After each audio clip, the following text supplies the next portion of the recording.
Guys, మీలో ఎంతమంది IQ Z10 unboxing చూశారు? మన తెలుగు టెక్ యూట్యూబర్ చేసిన వీడియోస్, అలాగే వాళ్ళకు కంపెనీ పంపించిన వీడియోస్ ఎంతమంది చూసారో కింద కామెంట్ చేయండి. ఇంకో క్వశ్చన్ కూడా అయితే అడుగుతా, మీకు నచ్చిన తెలుగు టెక్ యూట్యూబర్ గురించి కామెంట్ చేయండి. ఎందుకో చెప్తా, ఈ వీడియోలో వినండి. నథింగ్ 3A మీకు నచ్చిన తెలుగు టెక్ యూట్యూబర్ అయితే ఉన్నారు కదా, అన్బాక్సింగ్ చేస్తుంటారు కదా మొబైల్, వాళ్ళు నథింగ్ 3A ఫోన్ అన్బాక్సింగ్ చేసిన మొత్తం వీడియో అయితే చూడండి. చూసిన తర్వాత ఇప్పుడు నేను ఒక పాయింట్ రేజ్ చేస్తా, అది ఉందో లేదో కింద కామెంట్ అయితే చేయండి.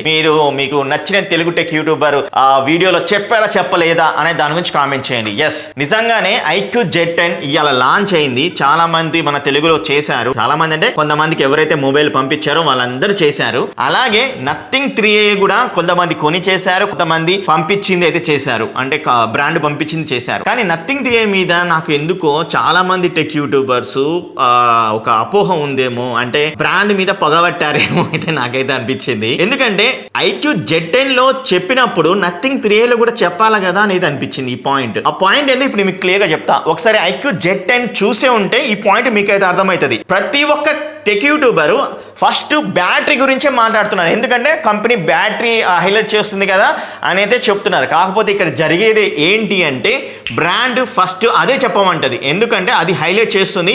మీరు అది మిస్ చేస్తే మాత్రం మీకు నెక్స్ట్ టైం నుంచి మీకు ఒక్క యూనిట్ కూడా పంపము అనేది ఇలా అయితే అని ఉంటుంది ఖచ్చితంగా, ఎందుకంటే దాన్నే హైలైట్ చేస్తున్నారు. సో ఆ హైలైట్ లోనే, ఆ బ్యాటరీ చెప్పే విధానంలోనే ఇంకో పాయింట్ చెప్తున్నారు, అది రివర్స్ ఛార్జింగ్. అంటే మన మొబైల్ ని ఒక పవర్ బ్యాంక్ లాగా వాడుకోవచ్చు అని దాని అర్థం. సో నేను ఇక్కడ నథింగ్ 3A లో కూడా ఆప్షన్ అయితే ఉంది. మళ్ళీ చెప్తున్నాను, నీకు నచ్చిన Telugu tech YouTuber unboxing review చేసిన దాంట్లోకి వెళ్ళి చెక్ చేయండి. ఈ ఆప్షన్ ఎవరు చెప్పి ఉండరు, అదేందో ఇప్పుడు మీకు చెప్తా. సామ్సంగ్ S24 అల్ట్రా అయితే ఉంది, దాంతో కనెక్ట్ చేశాను, అప్పుడు కనెక్ట్ అయింది. పవర్ బ్యాంక్ లాగా అయితే యూజ్ అయితే చేసుకోవచ్చు. ఒకవేళ మీరు ప్రైమరీ ఫోన్ S24 అల్ట్రాని యూజ్ చేస్తున్నప్పుడు దాంట్లో తక్కువ బ్యాటరీ ఉందనుకోండి, దీంట్లో ఎక్కువ బ్యాటరీ ఉందనుకోండి, దీని నుంచి దానికి ఎక్కవచ్చు, అప్పుడు మీకు యూస్ఫుల్ అయితే అవుతుంది. అండ్ అదే ఒక్కటే కాదు, నేను TWS ఇయర్ బడ్స్ కూడా చెక్ చేశాను. వాళ్ళు ఏదైతే చెప్పారో ఆ తెలుగు టెక్ యూట్యూబర్స్, పెద్ద వాళ్ళు, చిన్న వాళ్ళు చేసిన వాళ్ళు చెప్పారో అది కూడా చెక్ చేశా. TWS ఇయర్ బడ్స్ కూడా ఫోన్ పెట్టి చెక్ చేశా, అక్కడ కూడా వర్క్ అవుతుంది. మరి ఎందుకు చెప్పలేదు దీన్ని?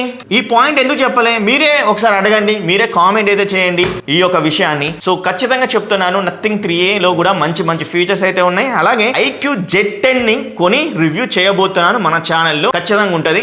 వెయిట్ చేయండి. నేను స్పెసిఫికేషన్ వీడియో కూడా చేయాలి అని అనుకున్నా, మీరు కామెంట్ చేయండి. దీంట్లో ఉన్న ప్లస్లు, దాంట్లో ఉన్న ప్లస్లు, దాంట్లో ఉన్న మైనస్, దీంట్లో ఉన్న మైనస్లు ఒక వీడియో అయితే చేస్తా. చేసిన తర్వాత అన్బాక్సింగ్ కూడా చేస్తా, లాంగ్ రివ్యూ కూడా అయితే ఉంటుంది మన ఛానల్లో. మరి అందరూ సపోర్ట్ చేస్తారైతే అనుకుంటున్నాను. లైక్ చేయండి అండ్ షేర్ చేయండి, సబ్స్క్రైబ్ కూడా అయితే చేసుకోండి. Thank you, bye.